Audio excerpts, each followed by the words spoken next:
Olá, seja muito bem-vindo ao canal Boas Novas Shalom. A Bíblia diz,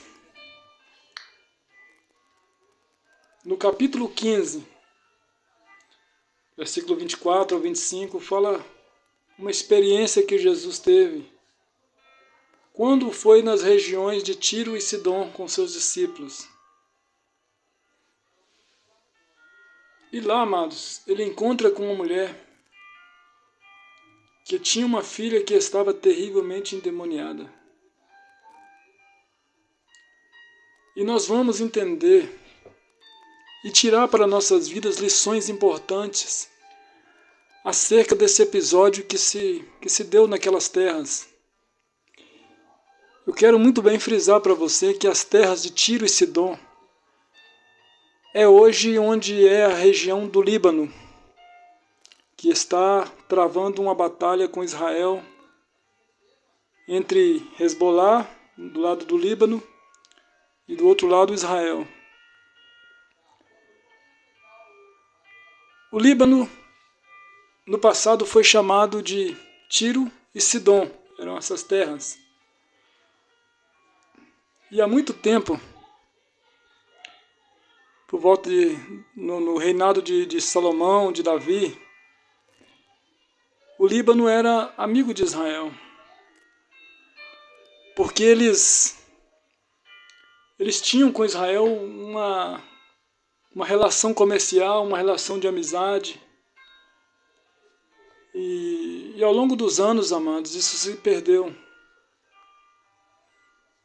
Porque vieram os babilônios invadir Jerusalém.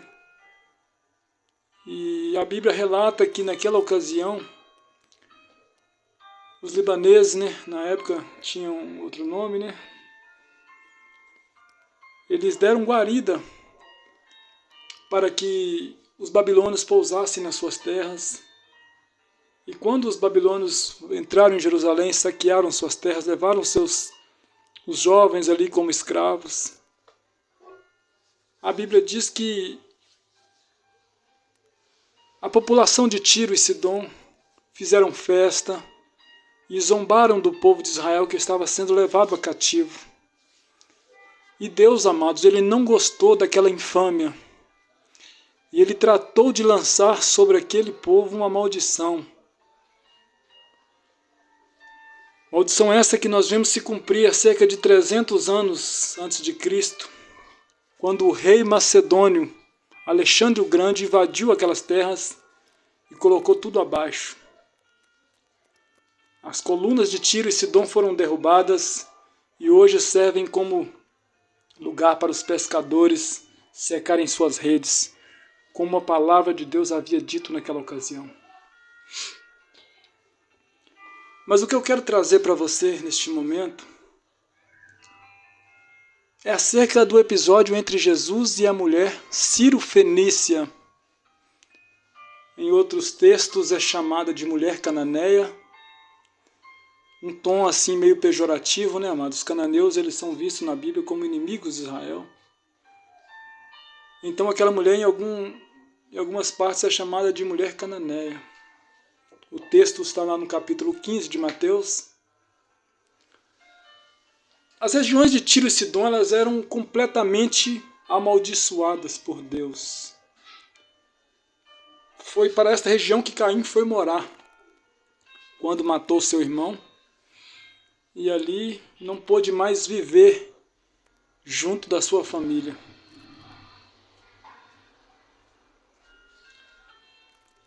E nós sabemos também que Noé amaldiçoou todos os descendentes de Canaã. Perdão, amados. Ele amaldiçoou os descendentes do seu filho, ou melhor, do seu neto, porque Cã, Noé não amaldiçoou Cã, ele amaldiçoou os descendentes de Cã. Então caiu sobre Canaã. Ele disse: maldita seja Canaã por causa de ti. E ali todos os descendentes de Cã passaram por esta maldição. E os descendentes de Cã são os habitantes do Líbano nos dias de hoje. Diz a história que nessa região, além de existir muitas enfermidades incuráveis, muitas pessoas viviam possuídas por espíritos malignos. Era de fato um lugar onde Satanás oprimia as pessoas, onde o inimigo, as forças do mal sobressaíam sobre a vida das pessoas. E eu quero neste momento fazer uma ressalva, trazer uma reflexão para os dias de hoje. Nós vivemos numa época também, amados, em que muitas pessoas convivem com este tipo de opressão maligna. Nós temos visto igrejas, amado, onde pessoas que ali frequentam os seus cultos por muitos e muitos anos, vivendo debaixo de uma opressão maligna. Satanás não respeita a placa de igreja de ninguém. Ele não respeita cargo eclesiástico de ninguém. Ele não quer saber se você é um diácono, é um presbítero, é um pastor, ou é parente de alguém que exerça algum cargo eclesiástico. Aonde ele acha guarida, amados, ele faz ali o seu domínio. E hoje nós vivemos numa época em que pessoas estão aceitando viver debaixo dos domínios do mal. Por isso é que essa história nos traz essa mãe desesperada, clamando por uma ajuda de Jesus. Ela chega desesperada e clama por sua filha, que vivia terrivelmente endemoniada. Mas o texto diz, no versículo 22, que a sua filha estava miseravelmente endemoniada. Quer dizer, amado, que a sua filha estava num processo já muito crítico, porque não era mais uma simples opressão, ela estava miseravelmente endemoniada. A situação era de fato terrível, caótica. E o detalhe importante nessa introdução, amados, é deixar bem claro que Satanás operava nessas regiões. E que nessas regiões haviam oprimidos, pessoas possuídas por demônios, enfermidades estranhas, enfermidades que não havia cura para a ciência. Mas ao mesmo tempo havia uma promessa de Deus, que o Senhor visitaria essas regiões. Está lá em Isaías capítulo 23, uma promessa que o Senhor visitaria. E a profecia se cumpriu na pessoa de Jesus, que foi até as regiões de Tiro e de Sidom. E lá ele operaria um dos grandes milagres que está registrado na Bíblia Sagrada. Louvado seja o nome do Senhor nosso Deus. Amados, nem tudo está perdido. Os lugares precários e pessoas com maiores problemas é um terreno muito propício para uma operação da parte de Deus.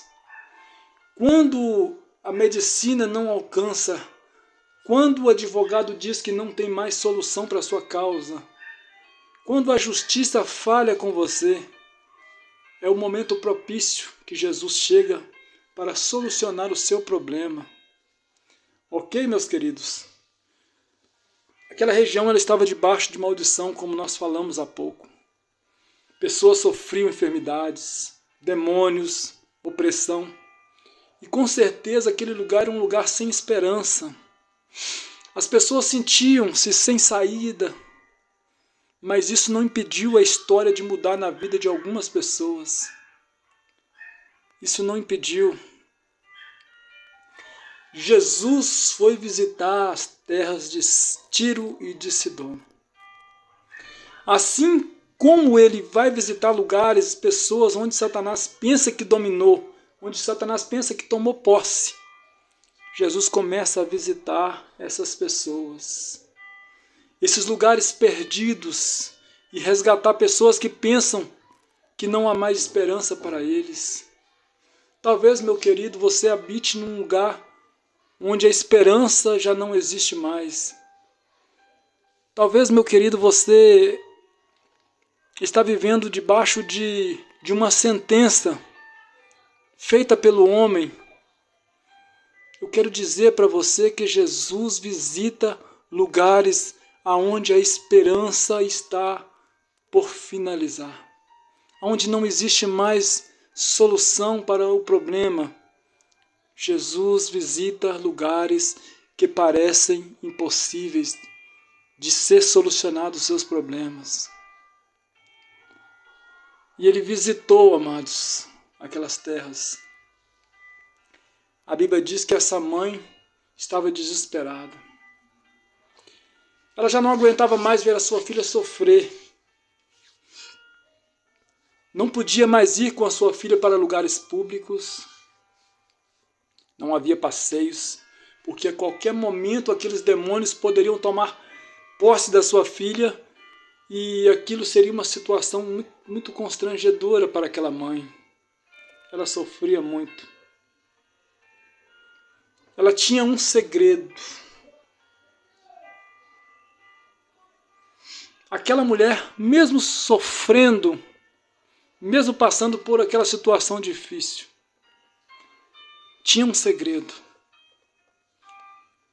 E é justamente esse segredo que você também precisa ter guardado no seu coração. Porque esse segredo é que fará toda a diferença na sua vida. Esse segredo é que poderá dar cabo desse sofrimento que você talvez esteja até o dia de hoje.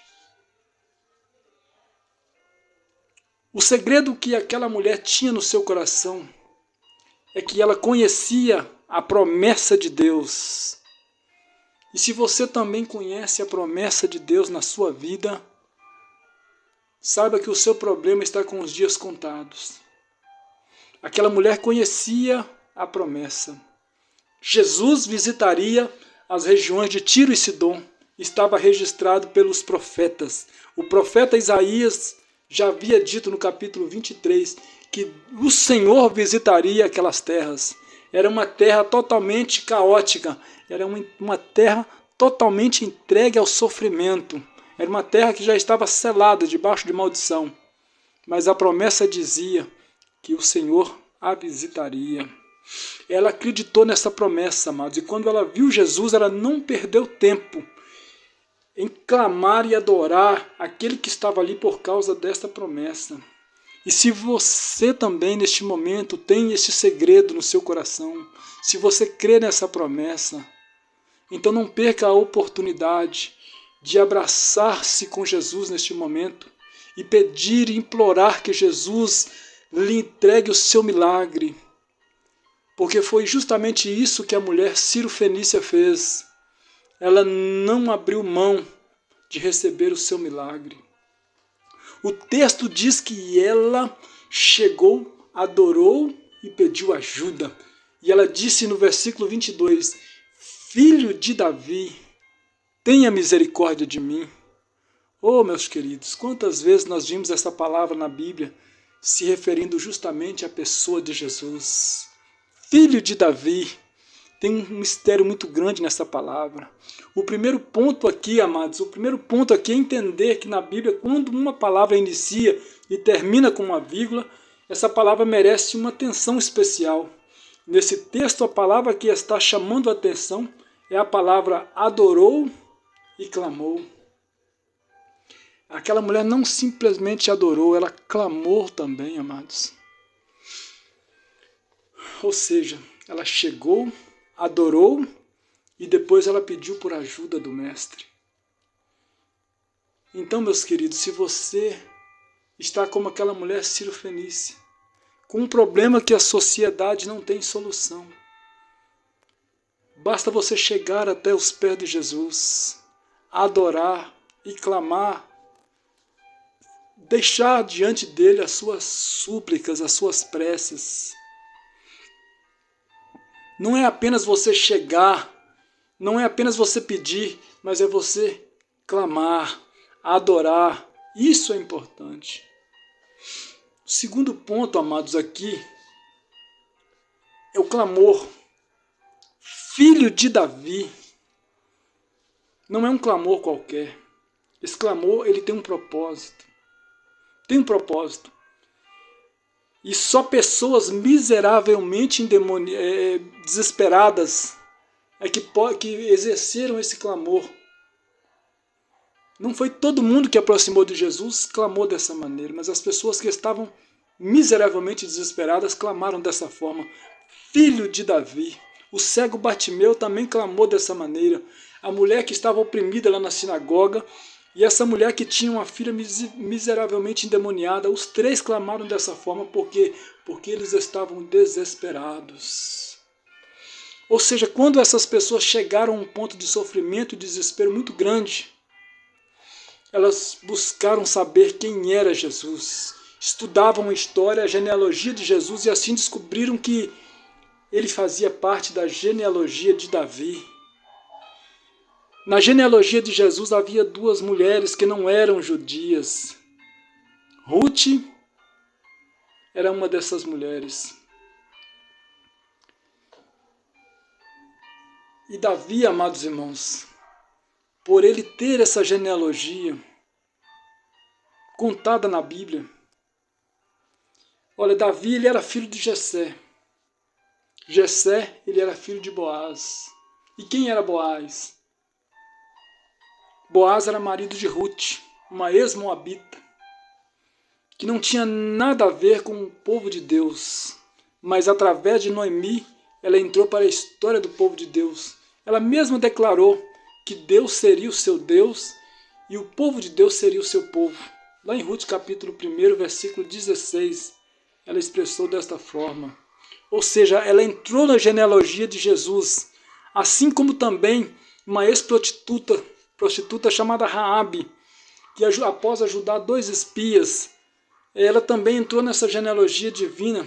Ou seja, quando alguém descobria a história de Jesus, estavam desesperados a clamar, Filho de Davi. Quando as pessoas clamavam dessa forma, amados, chamando Jesus de Filho de Davi, era porque havia algo especial. Jesus, Filho de Davi, tenha misericórdia de mim. Estavam dizendo para Jesus, na sua história tem uma ex-moabita, na sua história tem uma ex-prostituta, porque não teria lugar para mim também nessa história, Jesus. Se na sua história teve lugar para uma ex-prostituta, teve lugar para uma moabita que não fazia parte do povo do Senhor, será que não tem um lugarzinho para mim? Então as pessoas que clamavam Filho de Davi estavam querendo dizer exatamente essas coisas.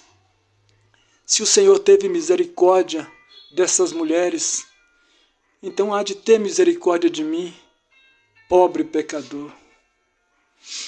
Jesus não podia atender essa mulher porque ela era uma mulher cananeia. Quem conhece a história dos cananeus sabe muito bem.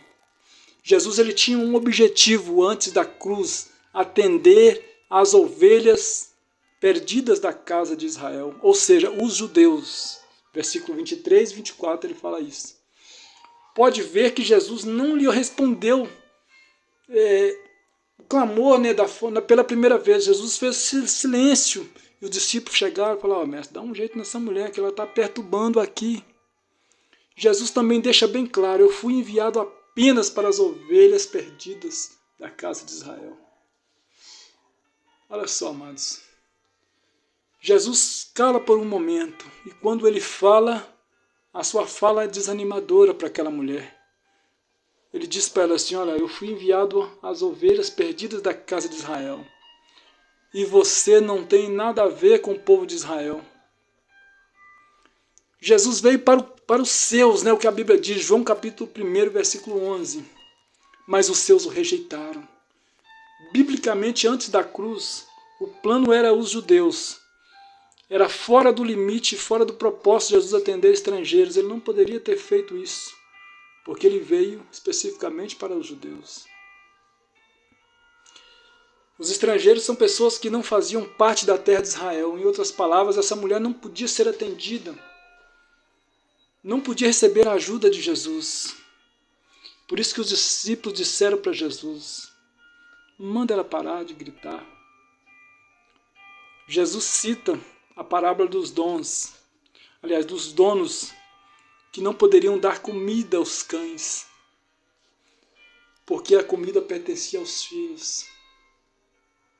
Ele fala para aquela mulher em parábola, Ou seja, isso tem a ver com Cristo, que é o pão, os filhos de Israel.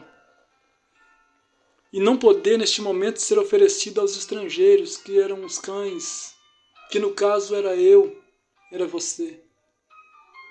Então Jesus deixou para aquela mulher uma parábola, que ele não poderia tirar o pão dos filhos, quer dizer, não poderia se doar para um estrangeiro que era considerado um cão, porque ele veio para as ovelhas perdidas da casa do seu pai.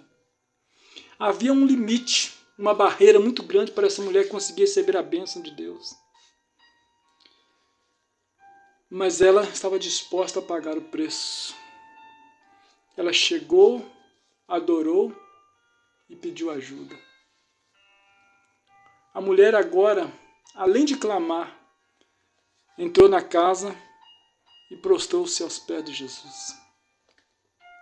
Tem muitas pessoas que deixam que a opinião dos outros, as barreiras, culturais, esse tipo de dificuldade aí impeça que ele receba a bênção de Deus. Mas a mulher cananeia não aceitou aquela situação. Estava disposta a pagar o preço. Diz a tradição judaica que quando alguém se prostra nos pés de alguém, nenhuma pessoa tinha autoridade para tirar aquela pessoa do lugar. Ou seja, agora nem os discípulos poderiam fazer nada, nem o dono da casa, e nem o próprio Jesus poderia tirar aquela mulher do lugar. Porque ela chegou e prostrou-se aos pés de Jesus. Que situação, meus queridos. Ela deixou Jesus agora numa situação um pouco complicada. Nem mesmo Jesus, segundo a tradição, podia tirar aquela mulher dali agora. Ela foi no lugar certo. Não era convidada. Não tinha lugar naquela casa, que agora Jesus estava ali a convite de alguém. Ela não tinha lugar ali naquela casa, aquela casa não era dela. Mas ela escolheu o melhor lugar da casa. Ela escolheu os pés de Jesus. E deste lugar ninguém podia tirá-la. Eu não sei qual é o lugar que você está ocupando na casa. Mas se for aos pés de Jesus, ninguém vai poder tirar você daí. Ninguém pode tirar você dos pés de Jesus, amados. Aonde você está para receber o seu milagre, ninguém pode te mover, porque a sua fé, ela vai mudar o seu cativeiro neste momento. Ela insiste em adorar aos pés de Jesus, e isso fez Jesus mudar de plano imediatamente. Ele declarou que o milagre na filha dela, dizendo que a sua fé era muito grande. Jesus declarou que a fé daquela mulher, ela era grande. Isso é maravilhoso, amado. Ou seja, a adoração, ela quebrou aquele paradigma. Ela fez com que Jesus abençoasse aquela mulher no mesmo momento, na mesma hora. A sua filha ficou sã. Antes mesmo dela voltar para casa, o seu milagre já tinha acontecido. Mesmo diante daquela grande barreira, tanto impedimento de planos contrários, protocolos, regras, nada disso foi suficiente para impedir que aquela mulher recebesse a sua bênção. Nunca para de adorar. Os limites vão ser quebrados. Jesus vai mudar os planos, se for preciso, porque mesmo diante de tantas barreiras, tantos planos contrários, ele vai quebrar as barreiras. Não esqueça, nunca se esqueça. Quando você não tiver lugar nesta casa, escolha o lugar que sempre estará disponível para você. Os pés de Jesus. Ninguém vai poder te arrancar de lá. O melhor lugar da casa é os pés de Jesus. É lá que nós precisamos estar, adorando e clamando pelo nosso milagre. Que Deus abençoe a sua vida, meu querido. Que você continue orando por nós, abençoando, através de você estar curtindo nossos vídeos aqui, compartilhando. Peço a Deus que faça um milagre na sua vida. Olha, muito obrigado, em nome de Jesus.